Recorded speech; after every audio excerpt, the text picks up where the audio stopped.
La industria automotriz es muy importante para México, siendo por mucho la mayor generadora de divisas en nuestro país. En el 2018 sus exportaciones ascendieron a 140,000 millones de dólares.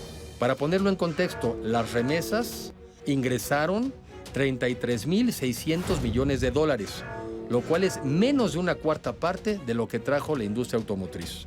La integración entre los países y las regiones y la apertura comercial de México hicieron de nuestra industria automotriz un contundente caso de éxito. Hoy, en Ahora Futuro México y el Mundo, abordaremos los antecedentes y la importancia de este sector, el cual es un ejemplo de que el mercado interno de México es grande, pero que mucho más grande es el mercado mundial. México tiene futuro y su futuro está en tus manos. La mejor manera de predecir el futuro es crearlo. Los avances científicos y tecnológicos han hecho que cambie nuestro estilo de vida, la forma de trabajar e incluso en la que nos relacionamos. La capacidad de educarnos a través de Internet, de transportarnos en vehículos autónomos, de modificar el genoma humano para evitar enfermedades, así como el uso intensivo de las energías renovables y de la inteligencia artificial nos permitirán alcanzar mejores niveles de vida.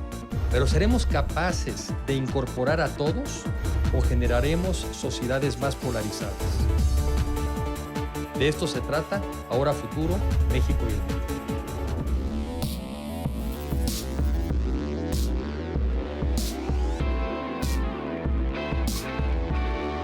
De tal manera que cuando nosotros... Platicamos con Eduardo Solís, presidente ejecutivo de la Asociación Mexicana de la Industria Automotriz, y nos contó la historia de cómo este sector se ha hecho tan importante y estratégico para México. En los años 50, 60 y 70, durante la llamada época de sustitución de importaciones, el modelo de crecimiento era hacia adentro de los países, basándose en la demanda nacional de los productos.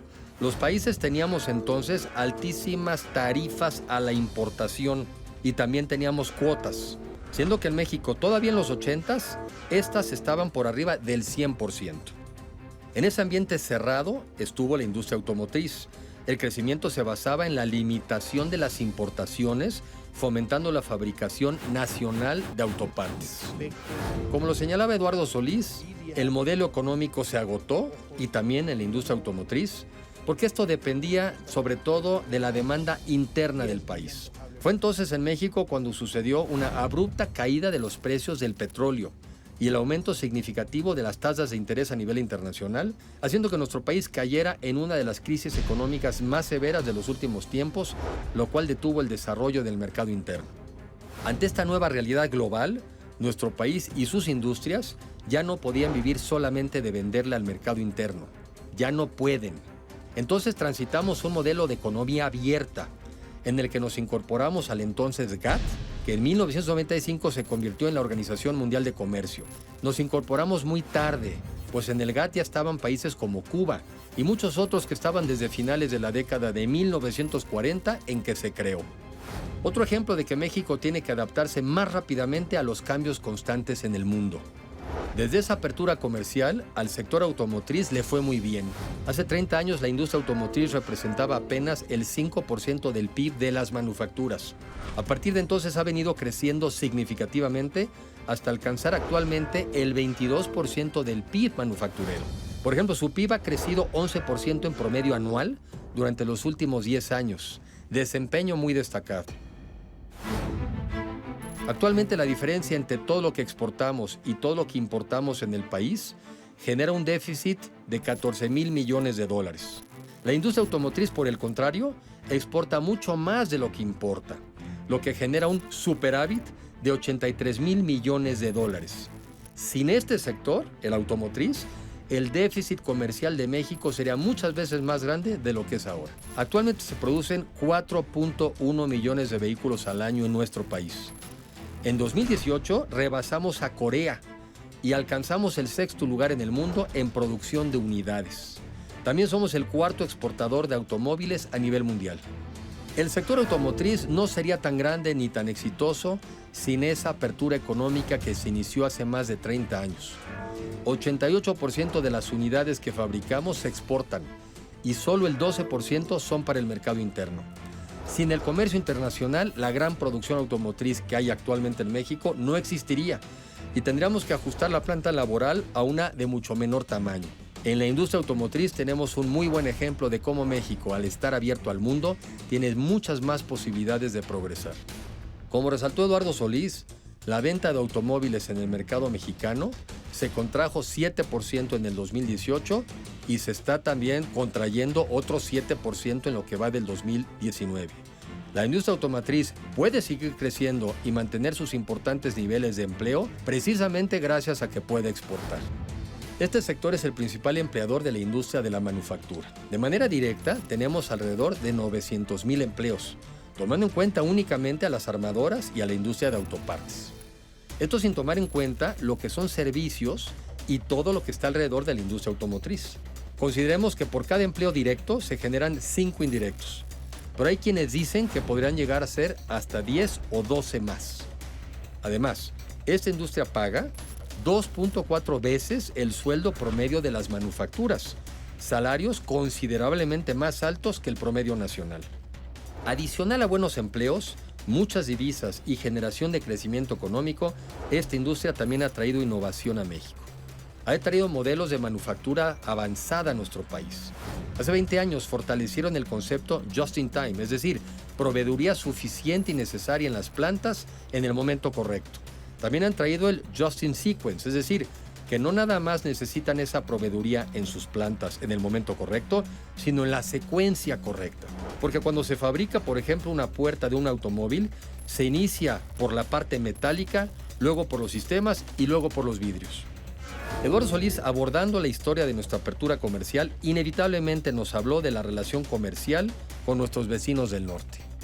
Hay una tendencia hacia la automatización, a sustituir trabajadores por robots, y en Estados Unidos es más fuerte que en México porque allá los costos de tener un trabajador son bastante más altos que aquí. Sin embargo, no solo es una cosa de trabajadores más baratos, pues las fábricas podrían instalarse en Guatemala, Nicaragua o Costa Rica, pero vienen a México, porque aquí tenemos un modelo de competitividad con actores humanos muy capacitados. Tenemos un modelo muy complementario con de los Estados Unidos y Canadá y tenemos una fuerza laboral bien calificada.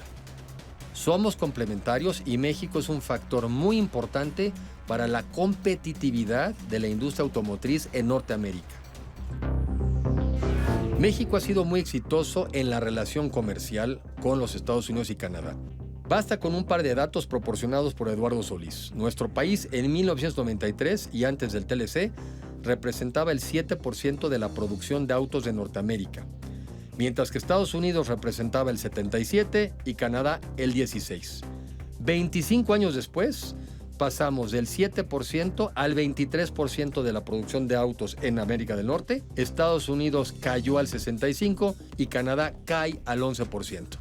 De tal manera que cuando nosotros estamos hablando de la importancia de México en esta relación comercial, en donde, como lo decíamos, Estados Unidos y en particular la administración del presidente Trump ve con envidia, ve con ojos de por qué yo no. Sí. México está teniendo todo este crecimiento y es muy antojable el argumento de se están llevando nuestros empleos. La fórmula no es así. La fórmula es una fórmula de competitividad. De lo que yo me quedé como trabajos, como crecimiento de la industria, se hubiera ido a otras partes del mundo. Sí, claro. Más lejos de ellos. No, o sea, y por lo mismo ya no competitiva. Asia tiene su sudeste asiático, Europa tiene su Europa del Este, por supuesto Norteamérica tiene a México. Claro. Como la respuesta que se requiere en un bloque y en una región para seguir haciendo frente competitivo, ¿no? Y yo creo que México ha actuado pues, de una manera magistral en el tema. Baste ver no solamente los números del crecimiento en las participaciones, sino además lo atractivos que hemos sido en los últimos años para los nuevos emprendimientos. Si nos pudieras explicar de manera muy sencilla, ¿qué se acordó? Yo de un poco de lo que he leído, algo de contenido regional en donde quisieron ellos llevarse algo del contenido para allá, y creo haber entendido también que cierto monto de coches tendría que producirse en áreas de cierto salario mínimo. O sea, nomás lo que tú creas que debamos de saber, pero para No, tener una el idea. nuevo acuerdo se centra en una renegociación de la regla de origen. Sí. La regla de origen automotriz es una regla hoy compleja y la hicieron más compleja. Era una regla que exigía un contenido regional. De Canadá, Estados Unidos y México. Y México, 62.5%. 62% del contenido del vehículo tenía que venir de esta región. 62.5%. Y lo que se acuerda es que luego de un periodo de transición se vaya al 75%. Ok. Nosotros tenemos que buscar llegar a el término de la transición sin que se afecten nuestras exportaciones. Sí, claro. ¿Qué pasa si no? A ver, ¿qué pasa, por ejemplo, tan sencillo como que ni... Porque yo como me lo imagino al final, pues es que sí, logras tener un coche con contenido del 77% de Canadá, México y Estados Unidos y resulta que ese coche ahora es más caro. Y entonces, ¿por qué no mejor me sigo trayendo un coche japonés o me traigo un coreano? ¿Qué se van a enfrentar? ¿Aranceles más altos? La única manera de compensar, ¿no? Es aranceles más altos. Hoy los aranceles son bajos, 2.5% en los autos. Ok. Hay la amenaza del presidente Trump De subirlos. de subirlos, y con esa amenaza de subir los aranceles es que se piensa pues que podemos seguir manteniendo a Norteamérica. Ok. Y el consumidor norteamericano estará feliz de pagar coches 30% más altos. Supongo que es algo que ya se le preguntó. Claro, bueno, espero que no sea el 30%, pero Claro. tú tienes razón, ¿no? La amenaza ha sido de un arancel elevado. Ok. Ahora, hay que decir también que esas restricciones nosotros tenemos que ver cómo para México es una oportunidad. Claro. Porque en el caso de las componentes esenciales no se habla de qué parte debe ser fabricado dónde. Claro, es Norteamérica. Es Norteamérica. Y el reto nuestro es que la mayor parte de ese 77 sea en México. Bueno, o una parte muy importante. Traer más fabricación a nuestro país y también, lo reitero, complejísimo para las marcas. Sí. Hay marcas que van a tener que tomar este tiempo de transición y probablemente un poco más. Claro. La industria automotriz es importantísima para la economía mexicana por los empleos bien pagados, las divisas generadas y la innovación tecnológica que trae al país. Para seguir teniendo éxito en otras industrias, México debe seguir abierto al mundo, cada vez más, porque como se vio a lo largo de este programa, México es grande, pero el mercado mundial es mucho más grande todavía. Vivimos en una realidad en la que los teléfonos celulares y los autos, dos bienes de consumo muy populares, no se fabrican en un solo país, sino que se aprovechan las ventajas que tiene cada país y sus componentes se fabrican en diferentes partes del mundo. Por eso Norteamérica tiene que seguir trabajando para destacar como una región competitiva, apoyándose entre los tres países que la integramos. Unidos somos más fuertes.